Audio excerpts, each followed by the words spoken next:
The Civil Rights Movement. The Civil Rights Movement took place in the 1950s and the 1960s. This movement wanted to end segregation and secure all equal rights for every American, no matter their race, their color, their ethnicity, anything regarding to how they were different. These pictures here are a secondary source. I got them from a Weebly that someone created. This picture on the right is a picture of white people protesting against the mixing of races because they did not want to share with the people of color. One of the signs here says race mixing is communism. They were really against it, so they were protesting. And here on the left, this picture looks like people of color were getting escorted by troops or because they were not feeling safe. They were probably feeling like they needed to escort them because they didn't think that they were as equal as the people that were white. So that was a secondary source from a Weebly. The Jim Crow laws were put into place after the Civil War. These laws enforced segregation among the people of color and white in the South.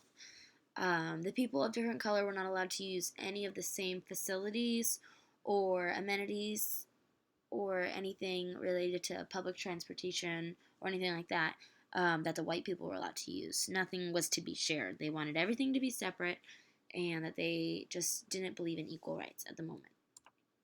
So next thing that to come was the Brown versus Board of Education.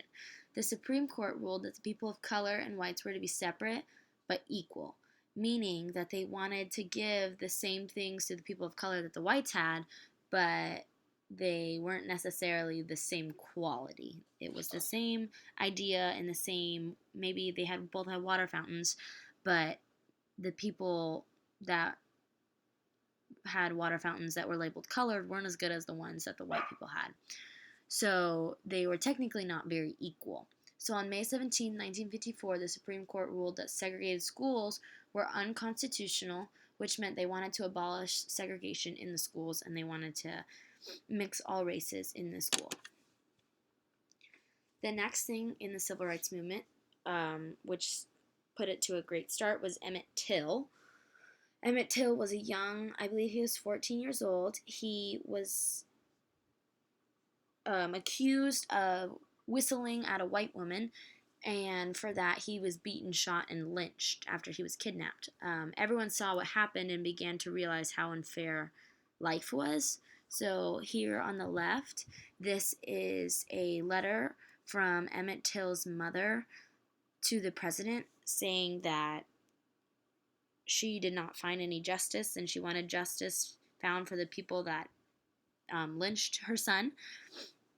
So it says here on the bottom, she was awaiting a direct reply from the president. This is a primary source because I got it from the docsteach.org, and it really shows, it even has the date of September 2nd, 1955. So here's a secondary source for Emmett Till. This had a video and an article.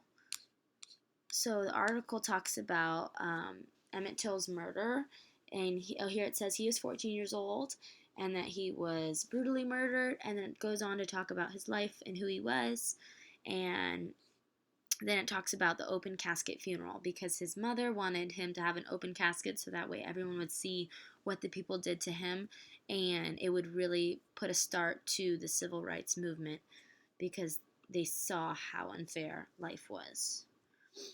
Our next really important person in the civil rights movement was a very well-known black woman by the name of Rosa Parks.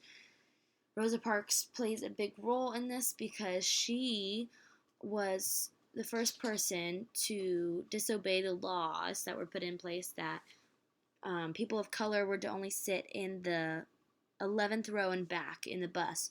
Well, on December 1st, 1955, she refused to give up her seat in the front of the bus to a white man. So because of that, she was arrested, and this caused a bus boycott that the people of color did, and 17,000 people did not ride the buses in order of this boycott. So after a year of protesting, the Supreme Court ruled segregated buses were unconstitutional.